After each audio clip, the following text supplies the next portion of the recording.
Aku betul. bener-bener salut banget sih sama orang-orang yang kayak mereka masih tetap mau ngerjain tugas mereka sepenuh hati. Padahal kayak mereka tuh gak dilihat sama orang. Mereka tuh gak divalidasi kerjanya sama orang. Kayak I'm so proud of you. Siapapun kalian gitu. Kadang kayak momen-momen kecil evaluasi, terus kayak rapat sekedar ngomongin hal-hal yang gak penting tuh kadang jadi momen terbaik di organisasi, ya kan? Halo, selamat malam semua. Kita dari perwakilan OSIS SMP Negeri 62 Bandung. Di sini kita akan memulai podcast dan berjudul organisasi. Di sini, perkenalkan nama aku Laura bersama rekan aku. Nama aku Raisya dan bersama rekan aku yang lain. Halo, nama aku Silva. Oke, Jadi, apa nih topik pertama yang kita bahas? Oke, kenapa aku milih organisasi? Karena kan kita tentunya sebagai OSIS-OSIS ingin dong ngasih wawasan ke orang-orang luar. Apa sih organisasi itu gitu kan? Kayak Ya, mungkin ada beberapa orang yang udah tahu lebih dalam soal organisasi, tapi kan ada juga yang cuman sekedar kayak, oke, organisasi itu kayak kelompok yang dibuat untuk menjalankan suatu tujuan. Tapi ternyata di dalam organisasi itu masih banyak banget kayak hal-hal yang bisa kita masukin lagi lebih dalam. Jadi kayak organisasi itu bukan sekedar kelompok doang gitu. Kayak, oke, nggak bakal ada yang ngasih cerita-cerita organisasinya ya. Arvin. Jadi menurut aku organisasi itu ialah rumah kedua menurut aku, dikarenakan tempat ini tuh untuk kita belajar, terus kita berkembang. Lalu kita juga memulai koneksi baru, experience baru yang mungkin sebelumnya kita gak pernah ketemuin gitu di kehidupan kita. Nah, menurut aku juga organisasi ini tuh sangat penting dikarenakan salah satu jembatan untuk penghubung terhadap sekolah maupun siswa yang lainnya. Selain itu juga menurut aku pribadi, organisasi itu ialah hal yang menyenangkan untuk dijalankan dikarenakan sangat experienceful sekali komunikasi serta relasi baru. Kurang lebih seperti itu dari aku. Oke, menurut pendapat aku ya, organisasi itu sebenarnya lingkup yang lebih besar daripada pertemanan. Karena kan kayak organisasi, gak semua anggota organisasi bisa jadi teman kita. Gak semua semua anggota organisasi kepala sama kita, sepemikiran sama kita. Jadi menurut aku tuh organisasi itu tahap awal untuk kita nemuin lingkup baru yang lebih besar, ngebuat kita berkembang. Selain dari pikiran, itu juga benar kata Silva, asah skill kita entah dari public speaking, berpikir yang bijak, terus apa namanya, cara menyikapi masalah dan lebih fokus sama solusi dibanding sama siapa yang buat masalahnya gitu. Terus menurut Betul. Laura gimana? organisasi itu menurut aku bisa jadi tempat aspirasi gitu buat siswa-siswi yang ada di sekolah, yang dimana mereka tuh bakal nyampain pendapat mereka yang bakal mereka sampaikan melalui kita mereka sampaikan kepada sekolah melalui kita. Dan juga kita juga di organisasi pastinya nggak akan terus-terusan untuk kayak serius. Di organisasi juga kita tuh bisa seru-seruan bareng yang lainnya, terus nambah teman-teman yang barunya juga, jadi menambah experience baru. Organisasi itu adalah tips dan trik juga untuk mengelola waktu, di mana nantinya kedepannya kan untuk manajemen waktu itu sangat penting di kehidupan kita selanjutnya, Pak, di jenjang yang lebih tinggi. Terus juga Yes. bagaimana cara kita meningkatkan produktivitas dalam kehidupan sehari-hari juga dapat dicontohkan saat ketika di sekolah lalu diterapkan kembali di kehidupan sehari-hari. Benar-benar. Nah, menurut aku tuh ya, selain kita bisa lebih bijak berpikir sama lebih bisa menyikapi masalah yang ada dalam organisasi, organisasi itu pentingnya tuh biar kita bisa memanage waktu. Sebagai anak remaja ya, kadang kita tuh kayak banyak banget kesibukannya antara main, belajar. Terus kalau kita masuk organisasi, kan berarti waktu kita tuh makin kekuras banyak karena organisasi kan. Makanya kayak pas kita masuk organisasi, kita tuh harus bisa belajar manage waktu, terus kita juga lebih belajar kayak, oh oke, berarti hari ini waktu aku misalnya buat organisasi sama main, terus besoknya harus belajar sama organisasi. Itu kan berarti kita udah bisa mikir lebih dalam bahwa kayak, oke, waktu kita tuh mungkin gak cuma buat kita doang, mungkin ada beberapa waktu kita tuh harus ngabisinnya untuk hal-hal yang emang itu tuh kewajiban kita gitu. Kalian punya ini nggak pengalaman seru di organisasi? Aku punya banget sih, punya Oke, banyak banget. ya mulai deh. Apalagi waktu pengalaman seru yang menurut aku tuh masih keinget sampai sekarang ialah saat kita melakukan suatu evaluasi, lalu juga rapat tentunya, apalagi dalam hal seperti yang sudah kita lakukan sebelumnya dalam waktu yang dekat ya, seperti MPLS tuh contohnya. Ketika kita kan ada tuh perkenalan dari anggota pengurus OSIS, dan juga kita melakukan beberapa pertunjukan untuk para siswa-siswinya gitu. Itu seru banget sih, momen paling yang gak bakalan aku lupain.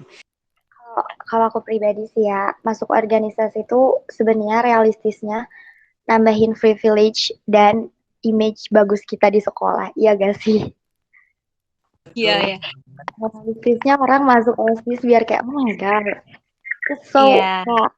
keren Tapi banget itu. kedudukan Dari OSIS tuh kita jadi dapat kedudukan. Orang-orang tuh jadi segan banget sama kita.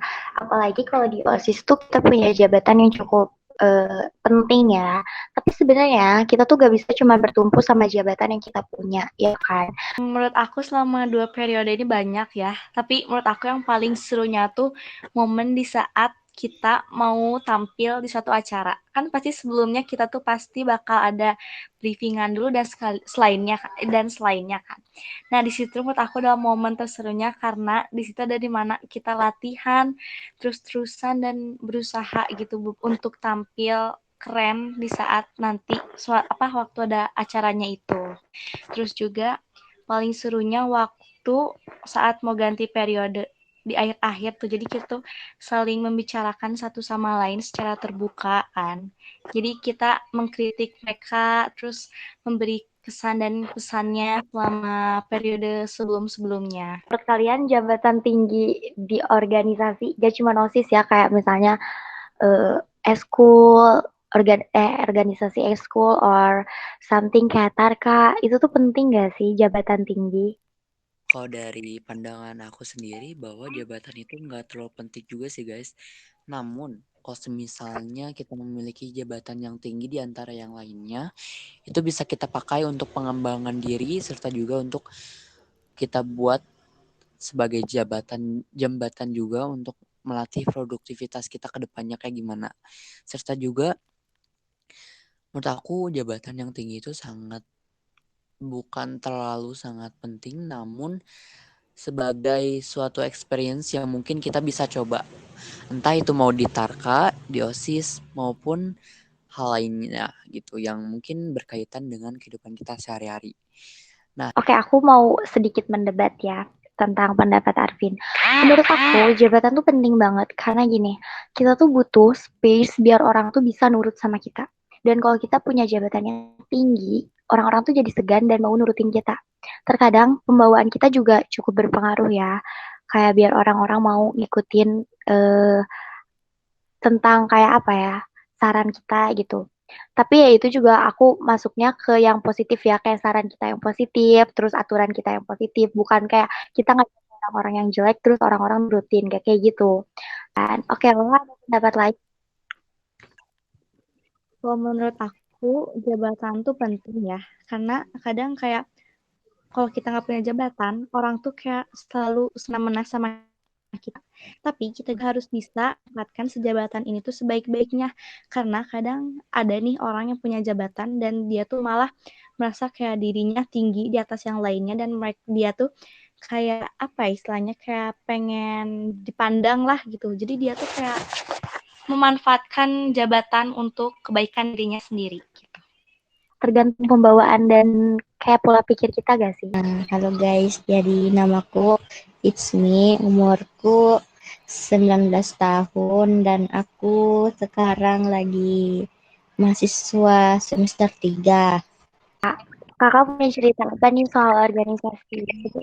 Tapi Betul. Kalau aku pas SMA itu aku pernah ikut organisasi yang bisa dikatakan yang di bagian bahasa Indonesia. Aku di situ menjabatnya sebagai koordinator pidato. menurut kakak tuh jabatan di organisasi penting gak sih?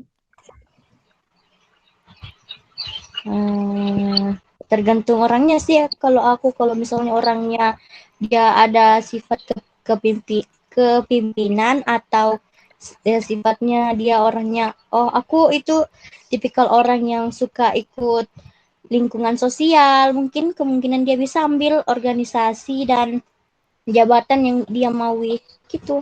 Salah satu temanku itu dia itu kalau di kelas itu sering bawa lipstick, bedak, ataupun parfum. Nah, itu kan seharusnya dilarang nggak sih kalau aturan itu dibuat di sekolah? Ya, dia. Dilarang. Nah, ini temanku yang anak OSIS ini, dia tuh nggak tegur. Itu temanku yang sering bawa bedak, yang sering bawa make up dan parfum dengan kaos kakinya yang pendek kan. Nah, pendapat kalian kalau misalnya teman kalian begitu, ya kalian harus negur atau tidak? Menurut aku udah pasti sih kita harus belajar pasti. Karena kan kalau di kelas aku nih, parfum tuh nggak apa-apa dibawa ke sekolah karena kan emang buat keperluan badan. Kecuali yang make up-nya dia masih bawa, di sekolah aku tuh bakal ada razia gitu. Jadi nanti barang-barang kayak gitu bakal dirazia dan akan diambil sama orang tuanya ke sekolah.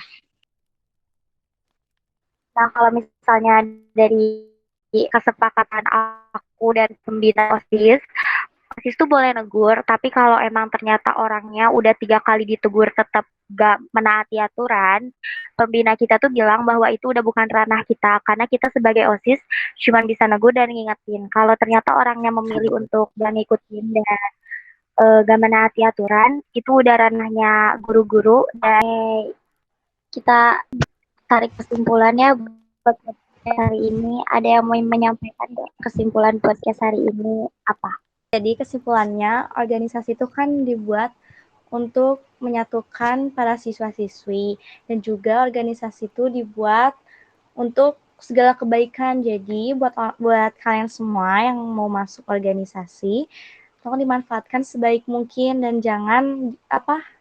tolong dimanfaatkan sebaik mungkin dan jangan dipakai untuk keburukan. Kita harus nutup podcastnya, tapi sebelum kita tutup, kita mau berterima kasih banget sama uh, Kak Itsmi karena udah bersedia untuk berbagi pandangannya, berbagi pengalamannya. Hal kecil dari kita tuh bisa jadi pengaruh besar buat orang-orang di sekitar kita. Sebelum kita tutup podcast hari ini, tolong gambarin podcast hari ini menurut kakak pakai satu kata. Seperti lagu yang seperti lagu judulnya Sempurna. Nah, oke guys, akhirnya podcast malam ini, malam minggu ya, kebetulan selesai juga dengan baik dan seru tentunya. Di sini saya Laura bersama ya. Saya Raisya Nur Fadila. Saya Silva Nandita. Dan saya Arvin Junaidi, kami pamit untuk undur diri dan sampai jumpa pada podcast selanjutnya.